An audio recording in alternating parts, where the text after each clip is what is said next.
Hello, I'm Shupana Chakraborty. I work as an executive assistant to the chairman and managing director of Hotel Hindustan Limited, Kolkata. This job that I'm talking about, which I'm so proud about today, it is all because of Shastriji. I met him not long ago, like in the year 2018, and the remedies that he's given me, the guru that he has been to me, my guide and mentor, it has worked wonderfully. I am also forever grateful to have met him in my life and to have him to guide me and bless me for all these years.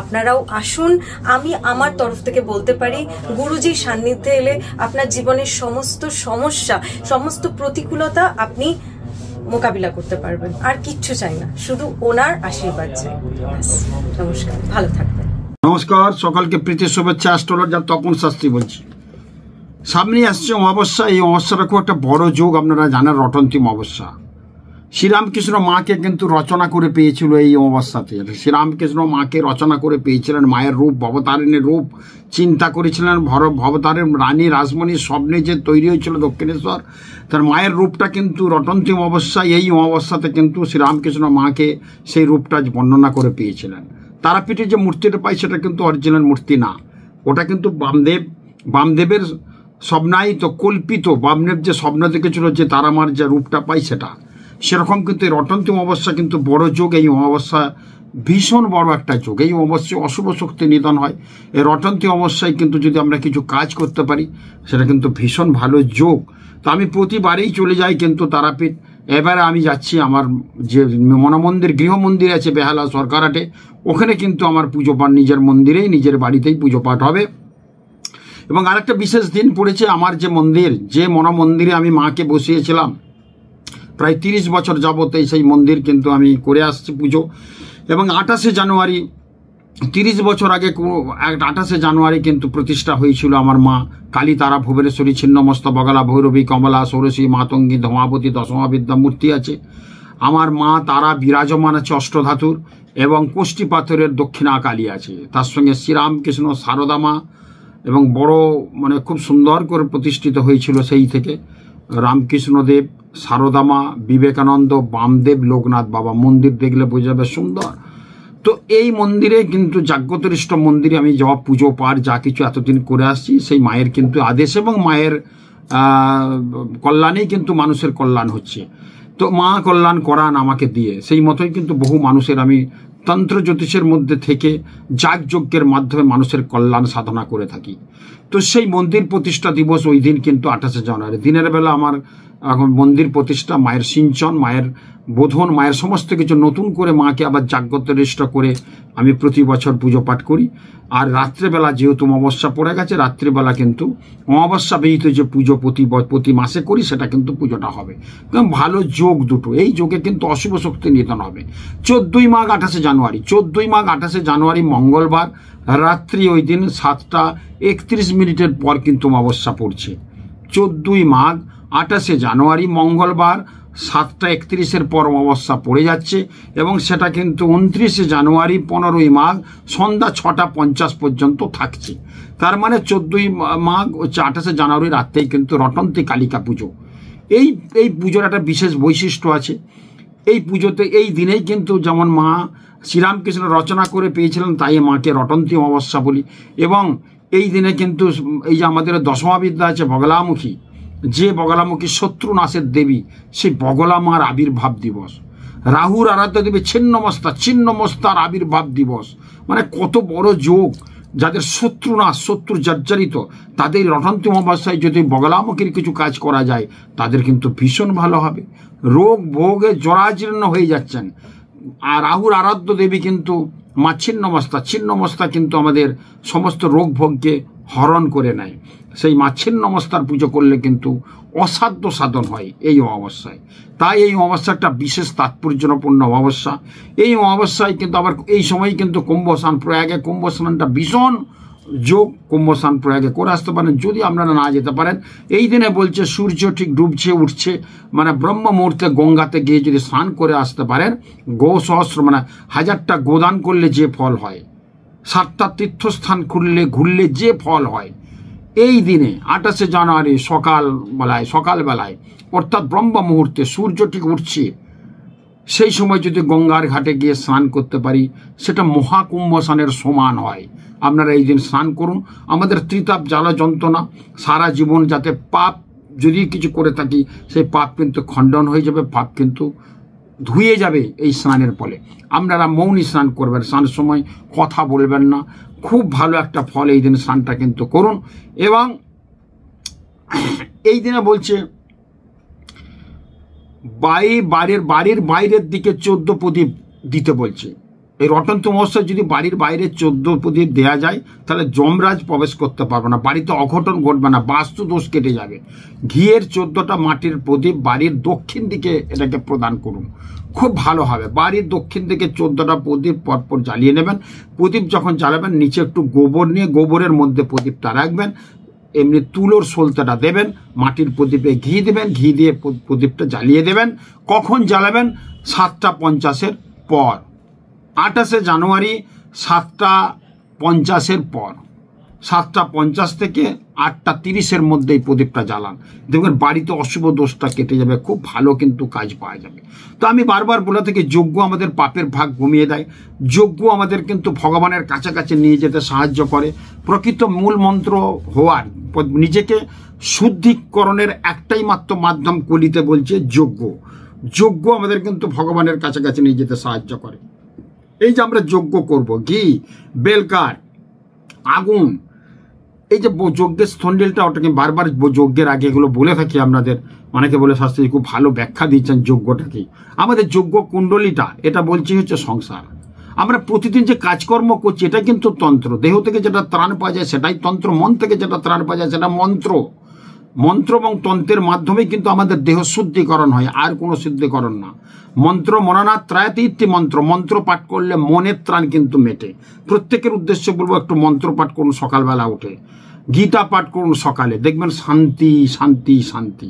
5 কোটি টাকা থাকলে যেমন আপনার একটা মানে শান্তি থাকলেও থাকে না, বেশি টাকা থাকলে অনেকে শান্তি থাকে না, আমি দেখেছি। কিন্তু মন্ত্র পাঠ করলে 2 টাকাও যদি আপনার পকেটে থাকে অনেক শান্তি পাবেন। আর একটু দরিদ্র নারায়ণ সেবা একটু করলে খুব ভালো হয়, এবং মানুষকে দান ধ্যান করলে ভালো হয়। আর যজ্ঞে কিন্তু আহুতি দিতে হয়, যজ্ঞে সামিল হতে হয়। বিভিন্ন জায়গায় যেখানে যাগযজ্ঞ হয় সেখানে যজ্ঞটা দেখতে হয়, যজ্ঞে আহুতি দিতে হয়, যজ্ঞের মধ্যে সামিল হতে হয়। প্রতিদিনের বললাম কাজকর্মটাই হচ্ছে আমাদের সংসারটা আমাদের বলছে একটা আনন্দযজ্ঞ। আমাদের সংসারে থাকে এটাই কিন্তু একটা আনন্দযজ্ঞ। সংসার যে হবন কুণ্ড, যজ্ঞ কুণ্ডটা, এটা হচ্ছে আমাদের, এটাই সংসার। যজ্ঞ কুণ্ডটাকে আমরা সংসার বলে থাকি। আমাদের সম্পর্ক, আমাদের যে সম্পর্কটা সেটা হচ্ছে পবিত্র বেলকাঠ। আমাদের যে প্রেরণা সেটা হচ্ছে আমাদের অগ্নি, যে আগুন ধরানো হয়, বেলকাঠ দিয়ে আগুন ধরানো হয়। তাহলে আমাদের কি সম্পর্ক? পবিত্র বেলকাঠ, অগ্নিটা বলছে প্রেরণা, আগুন ধরানোর পর ঘৃত হলো আমাদের বিবেক, আহুতিটা যদি দিই আমাদের হচ্ছে প্রেম। আর যখন পূর্ণাহুতি দেবো সেটাকে বলছে অনাবিল আনন্দ। পূর্ণ হবে যশস্বী বলে যে যখন আমরা লাস্টে অনেকটা ঘি দিয়ে দিই, তারপর কিন্তু অগ্নেত্তং সমুদ্রং গচ্ছ পৃথিত্যং শীতলা ভব, যজ্ঞ নেমে দেওয়া যায়। ওই যজ্ঞে নেওয়ার পর যদি আমরা চাইবস্ত যজ্ঞের তিলক বিভূতিটা নিতে পারি, তার কিন্তু আলাদা একটা ফল, আলাদা একটা কিন্তু কাজ, পূর্ণতা প্রাপ্তি কিন্তু পাবেই। তো সেই আমার বেহালা ওই সরকারহাট নিজ মন্দিরে, সেই মন্দিরে আমি যাগযজ্ঞ করবো 28 তারিখে রাত্রে। সকালবেলা অগণিত মানুষের ভিড় হয়, সবাই জানে তপন শাস্ত্রের মন্দির প্রতিষ্ঠা দিবস, পাড়া পড়শি সব আসে। আমি তাদের আহ্বান করি আমার বাড়িতে একটু প্রসাদ গ্রহণ করে। প্রত্যেকের উদ্দেশ্যে আমরা যারা হিতাকাঙ্ক্ষী আছে, যারা আমার ভক্ত আছে, যারা আমাকে ভালোবাসেন, প্রত্যেকের জন্য আহ্বান রইল আমার এই মন্দির প্রাঙ্গণে এসে মন্দির দর্শন করে। দিনের বেলাতেও যজ্ঞ হবে, দিনের বেলাতেও যজ্ঞ, মন্দির প্রতিষ্ঠার যে যজ্ঞ, প্রতিষ্ঠাকালীন যজ্ঞ সেটা হবে। আর রাত্রেবেলা যেহেতু অমাবস্যা পড়েছে, মায়ের অমাবস্যা বিহিত পুজো কাম যজ্ঞ সেটা কিন্তু হবেই। তো দিনের বেলা তো আসুন, মায়ের ভোগ প্রসাদ গ্রহণ করুন, অঞ্জলি দেন, এবং আমার মন্দিরে এসে প্রসাদ গ্রহণ করুন। প্রত্যেকের কাছে আমার করজোড়ে, আমার যারা ভক্ত শিষ্য, ব্যক্তিগতভাবে বলার আমার হয়তো সময় নেই, অনেক ভক্ত দেশে বিদেশে মিলিয়ে 5000 শিষ্য আছে। আর ভক্ত কত আছে জানেন? আমার সাবস্ক্রাইব দেখলেন 1 কোটির উপরে ছাড়িয়ে গেছে, সাবস্ক্রাইব তো হয়েছে, এবং আমার লাইক শেয়ার যেগুলো আছে, অনেক লোকের একটা আমার হিতাকাঙ্ক্ষী আমাকে যারা ভালোবাসেন তারা অনুষ্ঠানটা দেখেন। আমার অনুষ্ঠানটা নাকি খুব ভালো লাগে, সবাই বলে যে সুন্দর বলেন আপনি। তো সেই ক্ষেত্রে আমার ভক্ত প্রচুর আছে। যারা আমার ভক্ত, যারা আমাকে ভালোবাসেন, তাদের উদ্দেশ্য বলবো যে আসুন আপনারা এসে আমার মন্দির দর্শন করুন, প্রসাদ গ্রহণ করুন। যারা আমাকে ভালোবাসেন, এটা আমি সকলের কাছে এটা আহ্বান জানালাম। 28 তারিখে রাত্রে যারা আসবেন, কিছু ভক্ত শিষ্যের কাজ হবে, তারা কিন্তু আসবেন। আর 28 তারিখে দিনের বেলা যেহেতু রটন্তী অমাবস্যা যুক্ত অঘরী, অমাবস্যাটা পড়ছে সন্ধ্যাবেলা, রাত্রেবেলা বললাম 7:31, 7:30, তার আগে কিন্তু চতুর্দশী যুক্ত অমাবস্যা, রটন্তী অমাবস্যা। এই যুগে কিন্তু অশুভ দোষ কিন্তু খণ্ডন হয়। কি দোষ খণ্ডন হবে? যাদের কাল সর্প দোষ আছে, যাদের শনির সাড়ে চলছে, মেষ রাশি খুব সাবধান। 29 মার্চ 2025 পর মেষ রাশির ক্ষেত্রে কিন্তু অনেক প্রবলেম আসতে পারে। সেই ক্ষেত্রে একটু শনির সাড়ে কাটিয়ে নেবেন। যাদের মীন রাশি তারা, যাদের কুম্ভ রাশি তারা, শনির সাড়ে দোষটা অবশ্যই পুজো পাঠের মাধ্যমে, পবিত্র বেদ মন্ত্র উচ্চারণের মাধ্যমে আমার মন্দির প্রাঙ্গণে ঘরোয়া পরিবেশে আরও বিশিষ্ট ব্রাহ্মণ সমন্বয়ে বিশেষভাবে যজ্ঞটা করার মাধ্যমে, এবং এই বসে একটা পুজো পাঠের ব্যবস্থা আছে। কাল সর্প দোষ কাটানোর একটা পদ্ধতি আছে, যেটা মাঙ্গলিক, বিয়ে হচ্ছে না, বিয়ের পর ডিভোর্স যোগ, যেটা মাঙ্গলিক মানে ডিভোর্স যোগ, সেই যাদের এরকম মাঙ্গলিক দোষ আছে, কাল সর্প যোগ আছে, বিশেষ করে শনির সাথে, বিশেষ করে বীজ যোগ, বিশেষ করে গ্রহণ যোগ, এইসব অশুভ দোষগুলো যেগুলো আছে, কেমন্দ্রম যোগ, ছন্ন ছাড়া দোষ, দারিদ্র যোগ, এই যোগগুলো কাটানোর একটা মোক্ষম দিন কিন্তু এই রটন্তী অমাবস্যা। মা এই দিন শ্রীরামকৃষ্ণদেব রচনা করে পেয়েছিলেন। মা বগলামুখীর এই দিন আবির্ভাব দিবস, মা ছিন্নমস্তা মায়ের আবির্ভাব দিবস। দশমহাবিদ্যার 3টি রূপের কিন্তু আবির্ভূত হয়েছিলেন এই অমাবস্যায়। ভবতারিণীর আবির্ভূত হয়েছিলেন এই অমাবস্যায়, তার রূপ কিন্তু পেয়েছিলেন শ্রীরামকৃষ্ণ রচনা করেছিলেন। আর কালীতারা ভুবনেশ্বরের ছিন্নমস্তা 10টি যে মহাবিদ্যা আছে, তার মধ্যে বগলামুখী এবং ছিন্নমস্তার আবির্ভাব দিবস। এই আবির্ভাব দিবসের প্রাককালে আমরা মা বগলার পুজো করতেই পারি। বগলামুখী কি করে? শত্রু নাশ করে, মামলা মকদ্দমা জয় করে, অশুভ শক্তি নাশ করে দেয়। ছিন্নমস্তা রোগ, শোক, তাপ সমস্তকে খণ্ডন করে মা ছিন্নমস্তা। তার আবির্ভাব দিবসে আমরা তার পূজা অর্চনা করে যদি আমাদের জীবনের শত্রুকে নাশ করতে পারি, জীবনের রোগ জ্বালাকে আমরা নিবারণ করতে পারি, এই বিশেষ পদ্ধতি কিন্তু ভীষণভাবে এখানে ইন্ডিকেট করছে। এবং এইটা কিন্তু এই অমাবস্যার কিন্তু একটা ভীষণ ভালো যোগ। আর একটা কাজ করবেন এই অমাবস্যায়, যাদের ঘরে প্রচুর শত্রু আছে, শত্রুতে জেরবার হয়ে যাচ্ছেন, কিছুতেই কিছু করতে পারছেন, একটা টটকা বলছি এই অমাবস্যায় করলে কিন্তু ভীষণ ভালো হবে। হরিদ্রা আছে না, মানে হলুদ, হলুদ, কাঁচা হলুদের রস আর ধুদ্র ফুলের রস, ধুদ্র ফুলটাকে পিষে নেবেন, রস বেরোবে, কাঁচা হলুদটাকে পিষে নিলে রস বেরোবে, দুটোকে একত্রিত করে এই রসকে একটু তৈরি করুন, কাঁচালো রস মানে কালিটা তৈরি করুন। কালি ডালিম গাছ আছে, ডালিম গাছকে ছুরি দিয়ে একটা পেনের আকারে তৈরি, যেমন লেখা যেমন যায়, ডালিম গাছের কলম বলছে ভীষণ উপকার। এবং ওই দিন কিন্তু ওইটা করুন, ওটা সংগ্রহ করুন। কখন করবেন? 7:30টার পর, 28শে জানুয়ারি রাত্রি 7:30টার পর, আর রাত্রি 12টার পর ওইটা করে নেবেন। তারপরে আপনি একটা ডালিম গাছের কলমটা তৈরি করে নেবেন এবং শত্রুর নাম লিখতে হবে ভূর্জপত্রে।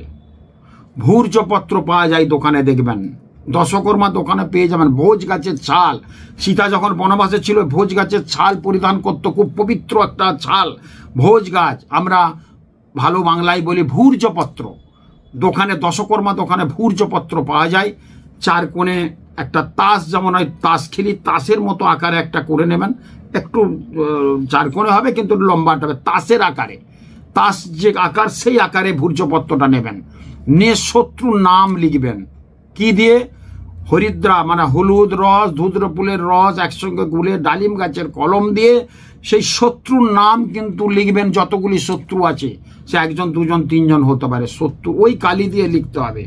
আর ওই ডালিম গাছের ডালটাকে আপনার ভালো নতুন ছুরি দিয়ে, হাবিজাবি ছুরি না, মাছ কাটা হয়েছে ওই কাটা যায়, নতুন ছুরি কিনবেন, দিয়ে সুন্দর করে কলম যেমন করে কলমের আকারে ওই ইয়ে দিয়ে এবং হরিদ্রা এবং ধুদ্রার রসটা কিন্তু অবশ্যই আপনি একটা ভালো পাত্রে রাখবেন। কোনো এঁঠো কাটা খাওয়া দাওয়া মানে ঠাকুরের রেকাবির মধ্যে ওটা তৈরি করবেন। তারপর রসটা হয়ে গেলে ধুয়ে দিয়ে বাসনটা বা ঠাকুরের কাছেই লেগে যাবে। ওই রেকাবির মধ্যে রসটা তৈরি করে রাখুন। আর ডালিম গাছের কলম তৈরি করে ওই ভূর্জপত্রে যদি দেখতে পাবেন, লেখাটা দেখতে পাবেন, ভূর্জপত্রে লিখলে বুঝতে পারবেন। আপনার শত্রু, যত শত্রু আছে তার নাম লিখুন, লিখে রাত 12টার পর লিখবেন। কখন? 7:30টার পর, 28শে জানুয়ারি মঙ্গলবার অটন্ত মাসে পড়ে যাচ্ছে, তারপর ঠিক রাত 12টা পেরিয়ে যায়। 12টা মানে 1, 2, 12টার আগে যাবেন নয়, 12টা একে হবে 2 ও 3। আপনার বাড়ির দক্ষিণ দিকে 1 হাত গর্ত করে পুঁতে দেবেন। আপনার বাড়ির দক্ষিণ দিকে 1 হাত গর্ত করে ওই যে ভূর্জপত্র লিখেছেন ওটা একটা মাটির ভাঁড়ে ঢুকিয়ে বা কোনো একটা পুল্লির হলুদ কাপড়ের মধ্যে মুড়ে আপনি অবশ্যই পুঁতে দেবেন। আপনার শত্রু নাশ হবেই হবেই হবেই। এই অসম্ভব টটকাটি আপনারা করুন, দারুণ ভালো ফল হবে। যাদের ফ্ল্যাট আছে, কোথায় পাবেন? দক্ষিণ দিকে আমরা যদি টপ থাকে, টপ বাড়ির যে টপে গাছ লাগানো থাকে, গাছের টবের মধ্যে একটু খুঁড়ে ওইটা হলুদ কাপড়ে মুড়ে বা ওই ছোটো ভাঁড় কিনে বা ছোট্ট ইয়ের মধ্যে আপনি ওটা পুঁতে দেবেন।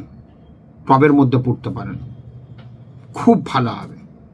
এবং তাও হয়তো বাড়িতে আপনি পাচ্ছেন না পুঁততে, বা টবের ব্যাপার যদি থাকে গোলমাল, তাহলে কিন্তু ওই শত্রুর নাম লিখে আপনার বাড়ি থেকে অনেক দূরে মানে 1 কিলোমিটার দূরে একটা গাছ যদি থাকে, গাছের মধ্যে ওই শত্রুর নাম লেখা একটা হলুদ কাপড়টা গাছের ডালে বেঁধে দিয়ে আসবেন।